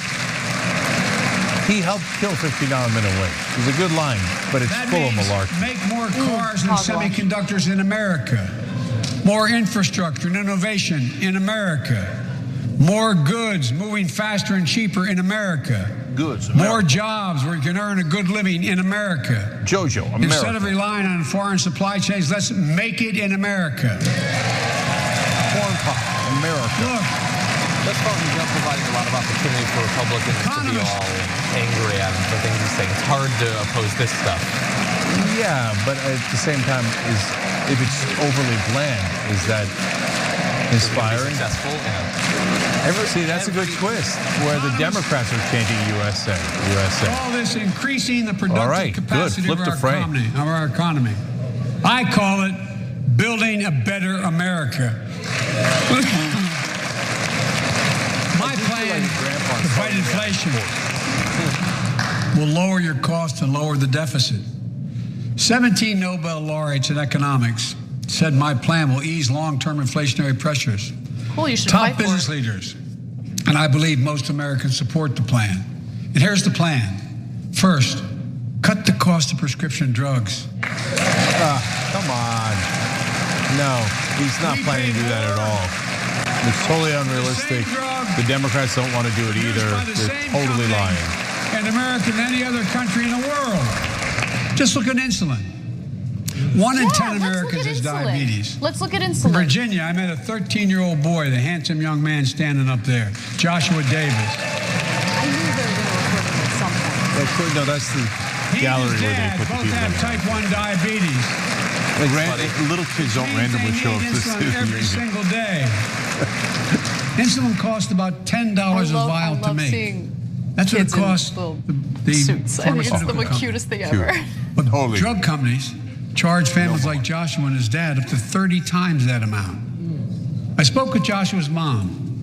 Imagine what it's like to look at your child who needs insulin to stay healthy and have no idea how in God's name you're going to be able to pay for it. I think it's sick that he's talking about this right What it now. does to your family. Honestly, but I'm what it does to disgusted your by it. dignity, your ability to look your child in the eye, You've been considering that they're not going to to do be the anything. parent you Not only expect yourself that, to be. considering I really mean like to think about Manchin's that. daughter, That's what I think about. you know, created a monopoly You for the know, EpiPen, Yesterday, and Biden's Josh not was here doing tonight, anything but about yesterday it. was his birthday. Maybe he'll call Broke all Happy sorts of birthday, buddy, by the antitrust way. laws. Biden's not doing a damn thing about it. So yeah, I can imagine what Americans Joshua, feel like when they can't afford the prescription drugs and things that they They're need. using this cute little kid as a 200,000 prop. other No, young it's people with disgusting. I'm type 1 grossed out by diabetes. Let's cap the cost of insulin at $35 a month. You're not gonna do a damn So thing. everyone can Sit afford down. it. And drug companies will do very, very well. Their profit margin. Yeah. While we're at it, Yeah, I he's know we have lying. great Democrats disagreements are on going to this do floor with nothing. this. Let's let Medicare negotiate the price of prescription drugs. Shut up. The Democrats are not allowing that, let alone They Republicans. already And Biden's done nothing set to the fight price for for it. VA drugs. Look, the American Rescue Plan is helping millions of families with Affordable Care Act plans to save them $2,400 a year on their health premiums. Let's close the coverage gap and make these savings permanent. And second, what are you doing to fight for it? I don't care about your plan that was a complete failure. What are you doing to fight for it? An average of $500 a year by combating climate change. Let's provide an investment tax credits to weatherize your home and your business, to be energy efficient and get a tax credit for it. Double America's clean energy production in solar, wind, and so much more. Lower the price of electric vehicles, saving another $80 a month that you're not going to have to pay at the pump. Folks,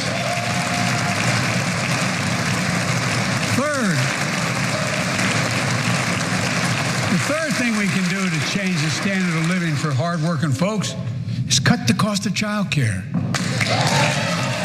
Cut the cost of child care. Well, why don't you do it then? Why don't you do it? Why are you here? Go fight for If you it. live in a major city in America, you'd pay up to progressives to $14,000 heal a year for child and to care stop per resisting child. the bipartisan infrastructure bill because they I weren't was a getting the single Build Back dad Better for 5 agenda. years, raising 2 kids. He doesn't I get to had a lot of brag help, about his though. agenda. Sorry. I had a mom, a dad, a brother, and a sister that really helped.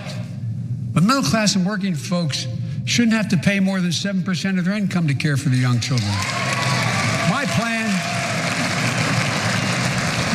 would cut the cost of child care in half for most families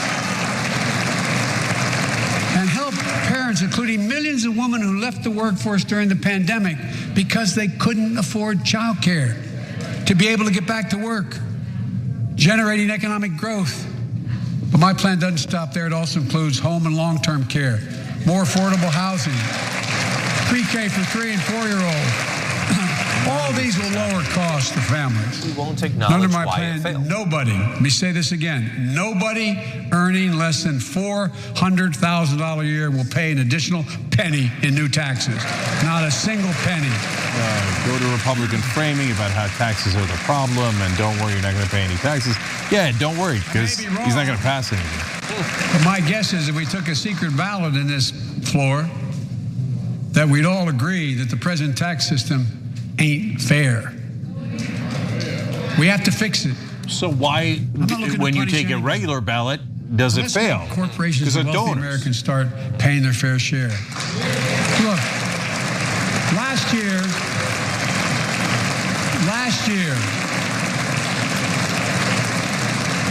and like Chris Coons and Tom Carper and my distinguished Congresswoman, we come from the land of corporate America. There are more corporations incorporated in America than every other state in America combined. And I still won 36 years in a row. The point is, even they understand they should pay just a fair share. Last year, 55 of the Fortune 500 companies earned $40 billion in profit and paid zero in federal taxes. Yeah, correct. Now look, it's not fair. That's why I proposed a 15% minimum tax rate for corporations. And that's why in the G7 and other meetings overseas, we're able to put together, I was able to be somewhat helpful, 130 countries agree on a global minimum tax rate. So companies can't get out of paying their taxes at home by shipping jobs and factories overseas. It'll raise billions of dollars. That's why I propose closing loopholes for the very wealthy who pay a lower tax rate than a teacher and a firefighter. So that's my plan, but we have to go in more detail later. It's not his plan. He doesn't care about it. We will grow the economy, lower the cost of families. So what are we waiting for? Let's get this done. We all know we've got to make changes. Folks, let's get this done. What does that mean? Call out people. Why isn't it already done? Yeah, call out. He didn't do it because he's a son of a bitch who hates your family. That's getting it done. That's political pressure. Let's get it done. I'm not going to do it. I'm just lying to you. My plan will not only lower costs and give families a fair shot, it will lower the deficit. The previous administration not only ballooned the deficit with those tax cuts. You're not even fighting for this plan. Who cares how it theoretically affects the deficit? The job of those to keep pandemic relief funds being wasted. Remember we had those debates? But whether or not those watchdogs should be able to see every day how much money was being spent, where was it going to the right place? In my administration, the watchdogs are back. And we're going to go after the criminals who stole billions of relief money meant for small business and millions of Americans. Tonight, I'm announcing that the Justice Department will soon name a chief prosecutor for pandemic fraud. I guarantee you they go after people with no political power at all. If they're a giant corporation that has tons of lobbyists, they could have stolen billions, and there's no way they'll go after them. This year, the deficit will be down to less than half of what it was before I took office. The only president ever to cut the deficit by more than $1 trillion in a single year. Lowering your cost also meant demanding more competition. I'm a capitalist, but capitalism without competition is not capitalism. Capitalism without competition is exploitation. Oh, that's a good line. Okay, at least he had a good line. When corporations have to compete, their profits go up and your prices go up when they don't have to compete. Small businesses and family farmers and ranchers, I need not tell some of my Republican friends. Are we sure that's not a wax statue of Mitch McConnell? Yeah, his face has, oh, there we go, we got a blink, Yeah. great. Yeah. That's it. You play with them or you don't get to play at all. And you pay a hell of a lot more. A hell of a lot more because there's only 4. See what's happening with ocean carriers and moving goods in and out of America. During the pandemic, about half a dozen or less foreign-owned companies raised prices by as much as 1,000% and made record profits. Tonight, I'm announcing a crackdown on those companies overcharging American businesses and consumers. Well, folks, That sounds good, but we'll see. Yeah, I don't believe any of it. They'll also go after mid-sized companies that don't have any political power or lobbyists or give campaign contributions. Wall Street firms Bank take on over it. more nursing homes.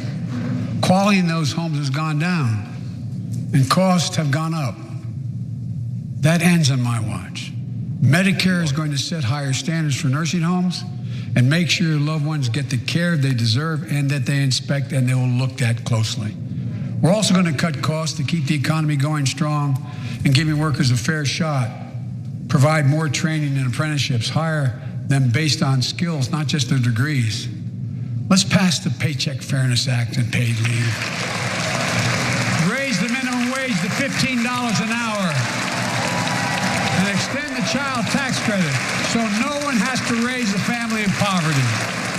Let's increase Pell Grants, increase our historic support for HBCUs, and invest in what Jill, our First Lady who teaches full-time, calls America's best kept secret, community colleges. Look, let's pass the PRO Act. When a majority of workers want to form a union, they shouldn't be able to be stopped. They're not going to pass When we it. invest in our workers and we build an economy from the bottom up and the middle out together, we can do something we haven't done in a long time. Build a better America. For more than 2 years, COVID has impacted every decision in our lives. I don't care about his and the delivery. life of this I care nation. about what he's actually accomplished. And I know you're tired, frustrated, and exhausted.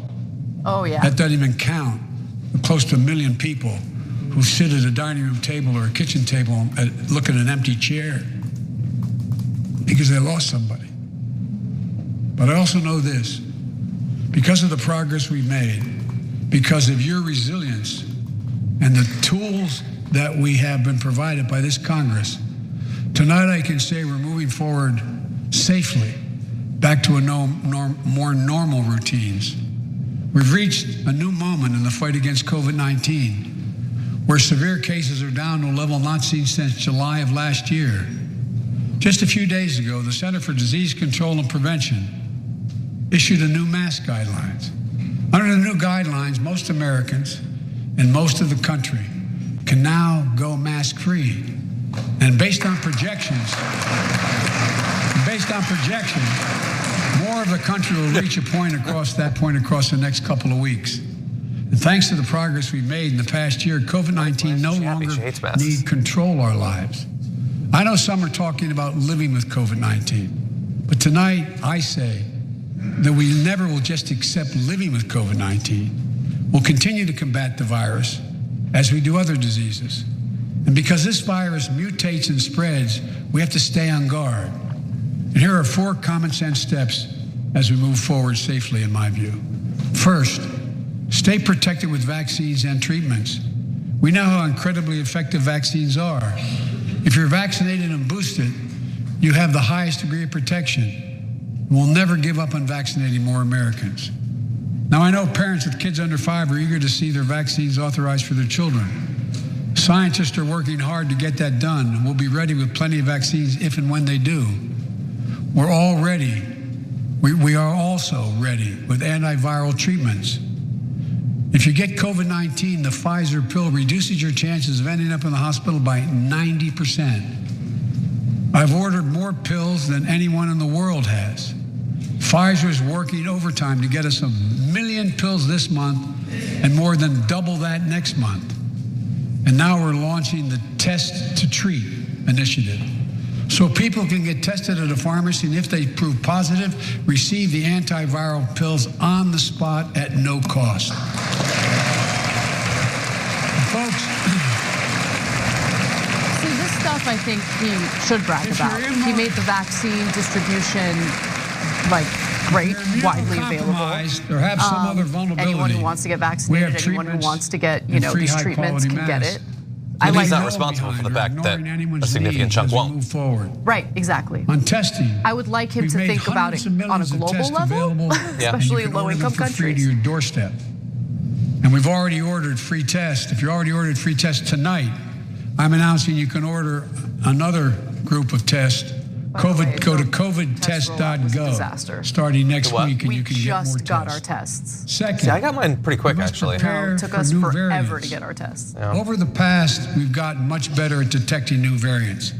If necessary, we'll be able to develop new vaccines within 100 days instead of maybe months or years. And if Congress provides the funds we need, we'll have new stockpiles of tests, masks, pills ready if needed. I can't promise a new variant won't come, but I can promise you we'll do everything within our power to be ready if it does. Third,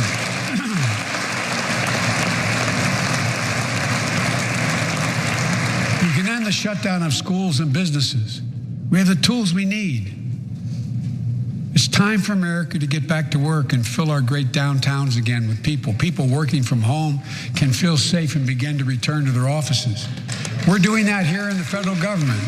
The vast majority of federal workers will once again work in person. Our schools are open. Let's keep it that way. Our kids need to be in school.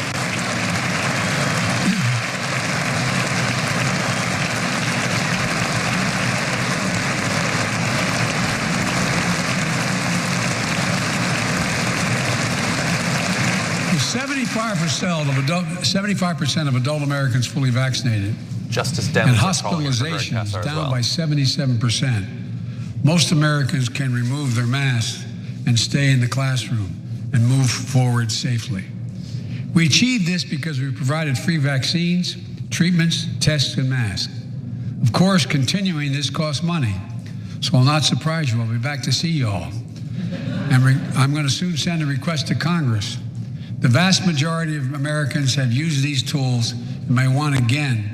We may need them again, so I expect Congress, and I hope you'll pass that quickly. Fourth, we'll continue vaccinating the world. We've sent 475 million vaccine doses to 112 countries, more than any nation on earth. We won't stop, because you can't build a wall high enough to keep out a vaccine. The vaccine can stop the spread of these diseases. You know, we've lost so much in COVID-19. Time with one another. The worst of all, the loss of life. Let's use this moment to reset. So stop looking at COVID as a partisan dividing line. See it for what it is, a god-awful disease. Let's stop seeing each other as enemies and start seeing each other for who we are, fellow Americans. Look. That's such a trite line. It's not gonna, like what? Oh, is that gonna melt Ted Cruz's heart and Mitch McConnell's lack of heart? And all of a sudden, oh my God, I'm gonna put aside my corporate donors. I'm just gonna see us as Americans. No. You know what would be It was strong? a long time in coming. If he called out Manchin We cinema. can't change how to move forward. That would be so strong. COVID-19 and others. 0%. I might go canvas for him if he actually started applying pressure. New York City Police You know, for all the Department blue days check after mark the funeral of Dems on Officer- Twitter are like, what could he do? Apply pressure, Officer Jason and then I'll Uygur. shut up. And a survey of the transcript says Responding to he will not be calling them out by name. a man shot and killed him with a stolen gun. Officer Moore was 27 years old. Officer Rivera was 22 years old. Both Dominican Americans who grew up in the same streets that they later chose to patrol as police officers. I spoke with their families, and I told them that we were forever in debt for their sacrifices, and will carry on their mission to restore the trust and safety of every community deserves. Like some of you that have been around for a while, I've worked with you on these issues for a long time. I know what works. Investigating crime prevention and community policing, cops who walk the beat, who know the neighborhood, and who can restore trust and safety. For police. Let's not abandon our streets or choose between safety and equal justice. Let's come together and protect our communities, restore trust, and hold law enforcement accountable. That's why the Justice Department has required body cameras, banned chokeholds, and restricted no-knock warrants for its officers. That's why the American Rescue Plan that you all provided $350 billion that cities, states, and counties can use to hire more police, invest in more. Does more proven damage in strategies. Congress than almost any sitting congressman. Helps corrupt the Democratic Party into corporate shills. Clyburn is one of the worst legislators in the country. No one hates progressives more than Clyburn does, except Hakeem Jeffries. Trusted messengers breaking the cycle of violence and trauma, and giving young people some hope. And Josh Gottheimer. We should all agree the answer is not to defund the police, it's to fund the police. Fund them. That's the answer. That's the answer. And Kamala Harris gets up. Look, guys, defund the police is a bad slogan. I know he's trying to get away from it, but doubling down in the wrong direction doesn't help either. Yeah. Resources and training they need to protect our communities. I ask Democrats and Republicans alike to pass my budget and keep our neighborhoods safe. And we'll do everything in my power to crack down on gun trafficking of ghost guns that you can buy online. Your ghost assemble agenda. at home. No serial numbers. Can't be traced. I asked Congress to pass proven. And gun manufacturers can't make money off of it. We got to get rid of them. Universal background checks. Why should anyone on the terrorist list be able to purchase a weapon? Why? Why? She's nervous. She's preparing her own speech. And not preparing. She's got to prepare. Assault But weapons she's with high thinking about it. capacity She's just gonna wing magazines it. up to 100 rounds. You think the deer are wearing Kevlar vests? Look, repeal the We've heard liability these lines shield. for It makes decades. gun manufacturers the only industry in America that can't be sued. The only one. Imagine had we done that with the tobacco manufacturers. These laws don't infringe on the Second Amendment. They save lives. The most fundamental right in America is the right to vote and have it counted.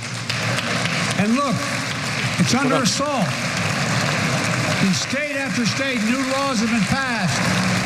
Not only to suppress the vote, we've been there before, but to subvert the entire election. We can't let this happen. Tonight I call on the Senate What are you gonna do? Pass the Freedom to Vote Act. Oh, you called on him. John Lewis Act. Oh, he called on him, guys. He called on him to the Senate to pass it. That is very dramatic. I bet they listened. No, who's funding our election? Useless speech. Every part of his domestic policy speech has been I like to honor useless. someone who dedicated his life to serve this country. Justice Breyer, an Army veteran, constitutional scholar, retiring Justice of the United States Supreme Court. Justice Breyer, thank you for your service. Thank you, thank you, thank you. I mean it. Get up, stand, let them see you. Thank you. Okay. It's awkward. Move No on. matter what your ideology, we all know one of the most serious constitutional responsibility a president has is nominating someone to serve on the United States Supreme Court. As I did 4 days ago, I've nominated the Circuit Court of Appeals, Ketanji Brown Jackson, one of our nation's top legal minds, to get the name right. who continue in Justice Breyer's legacy of excellence. A former top litigator in private practice, a former federal public defender, from a family of public school educators and police officers. She's a consensus builder. Since she's been nominated, she's received a broad range of support, including the Fraternal Order of Police and former judges supported by Democrats and Republicans. Folks, if we're to advance liberty and justice, we need to secure our border and fix the immigration system.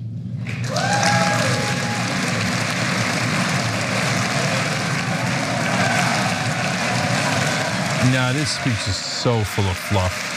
It's like, we're doing programming here, so I shouldn't tell you it's boring, but I think it's boring because he's just repeating talking points that are useless. The only way that it would be useful is if he actually fought for them. He's got a national audience here. He could fight for it right now, right here, and he's doing none of that. Set up joint patrols in Mexico and Guatemala to catch more human traffickers. We're putting in place dedicated immigration judges, a significant larger number, so families fleeing persecution and violence can have their cases heard faster, and those who don't legitimately hear can be sent back. We're screening, we're securing commitments and supporting partners in South and Central America to host more refugees and secure their own borders. We can do all this while keeping lit the torch of liberty that has led a generation of immigrants to this land, my forebears and many of yours. Provide a pathway to citizenship for dreamers, those with temporary status, farm workers, essential workers. Revise our laws so businesses have workers they need and families don't wait decades to reunite. It's not only the right thing to do, it's economically smart thing to do.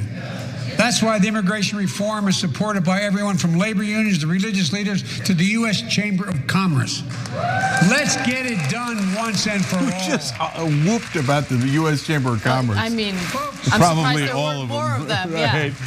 And supported by the U.S. Chamber of Commerce. Well, it's like, wow, yes! Finally, the part I was waiting for. Protecting the rights of women. The constitutional right affirmed by Roe v. Wade, standing precedent for half a century, is under attack as never before. If you want to go forward, not backwards, we must protect access to health care, preserve a woman's right to choose, and continue to advance maternal health care for all Americans. They just voted it down in the Senate. Manchin voted no, and so did Bob Casey, Democrat of Pennsylvania. LGBTQ plus Americans. So this is more malarkey. They didn't do anything to protect your rights. The onslaught of state laws targeting transgender Americans and their families. It's simply wrong. And I said last year, especially to our younger transgender Americans, I'll always have your back as your president so you can be yourself and reach your God-given potential.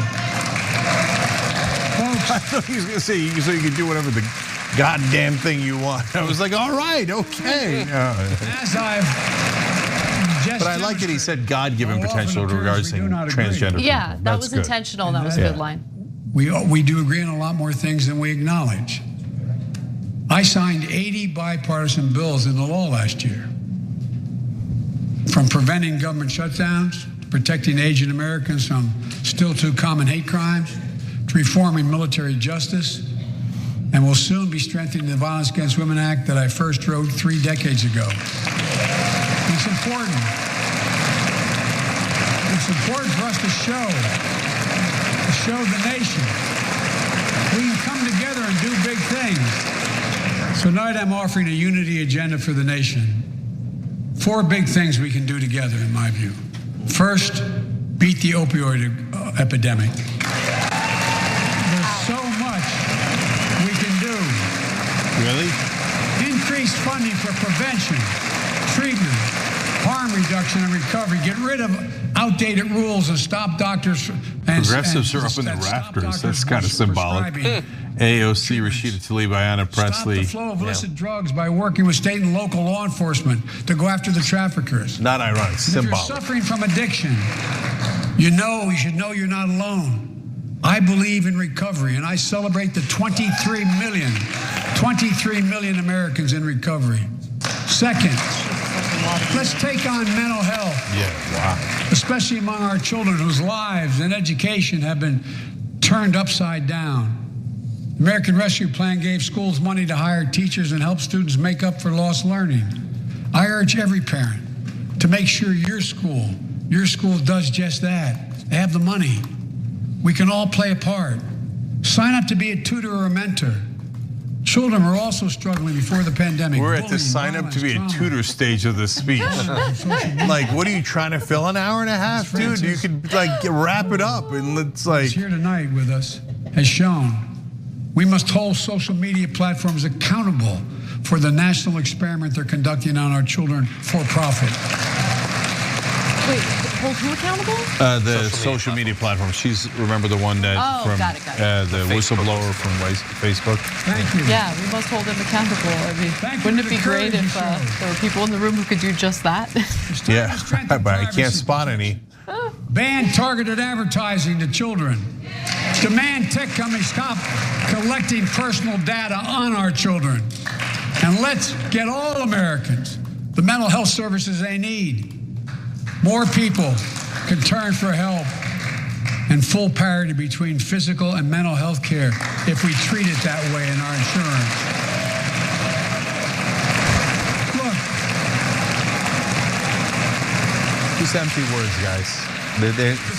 They're not doing anything in Congress. They're literally doing nothing in Congress. Empty words. Only thing they pass is defense bills. Veterans are the backbone. Here's a standard trite ode to veterans that they don't mean at all. I've always believed.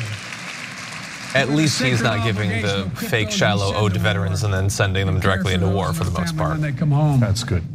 My administration is providing assistance in job training, housing, and now helping lower-income veterans get VA care debt-free. And our troops in Iraq and Afghanistan have faced many dangers. One being stationed at bases breathing in toxic smoke from burn pits. Many of you have been there. What is this? What is she doing? Oh, God, Schumer and Pelosi. Over 40 times. These burn pits that incinerate waste, the waste of war, medical and hazards material, jet fuel, and so much more. And they come home. Many of the world's fittest and best trained warriors in the world. Never the same. Headaches, numbness, dizziness. A cancer that would put them in a flag-draped coffin. I know.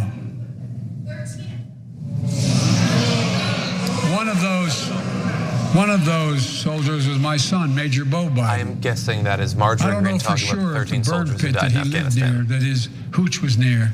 Somebody yelled in 13. Iraq, and earlier than that, in Kosovo, is the cause of his brain cancer, the disease of so many other troops. But I am committed to find out everything we can, committed to military families like Danielle Robinson from Ohio, the widow of Sergeant First Class Heath Robinson. He was born a soldier, Army National Guard, combat medic in Kosovo and Iraq, stationed near Baghdad, just yards from burn pits the size of football fields. Danielle is here with us tonight. They love going to Ohio State football games. Yeah, Marjorie Taylor Greene, I mean, Jesus Christ. It was so obvious that he was setting up that that's how his son died, even if you hadn't read the speech. Oh, yeah. And then she jumps in and makes an obnoxious comment right before he says, that's how my son died. God, she's such a terrible person. Cancer from prolonged exposure to burn pits ravaged Heath's lungs and body. Danielle says Heath was a fighter to the very end. He didn't know how to stop fighting, and neither did she. Through her pain, she found purpose to demand that we do better. Tonight, Danielle, we are going to do better. The VA... Michael Shore saying it was Boebert. The VA is acquiring new ways of linking toxic exposure to disease, already helping more veterans get benefits. And tonight, I'm announcing we're expanding eligibility to veterans suffering from 9 respiratory cancers. I'm also calling on Congress to pass a law to make sure veterans devastated by toxic exposure in Iraq and Afghanistan finally get the benefits of the comprehensive health care they deserve. What is wrong with Pelosi and Schumer? She keeps standing up early and like acting weird, and like when he started talking about burn pits, there's like there was no pause line for minutes to come, right? And she got up and started doing this. Like, well, like Schumer, this part of the room Schumer can't see, so he could kind of not know, but she's looking at the room when she stands up. She knows everyone else is standing up. Yeah, that's true. And she's read the speech.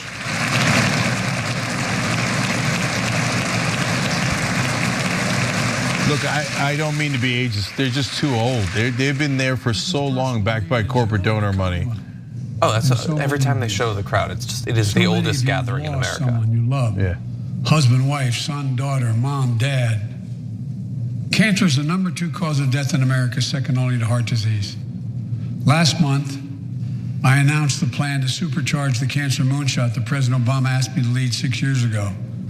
Our goal is to cut cancer death rates by at least 50% over the next 25 years. I think we can do better than that.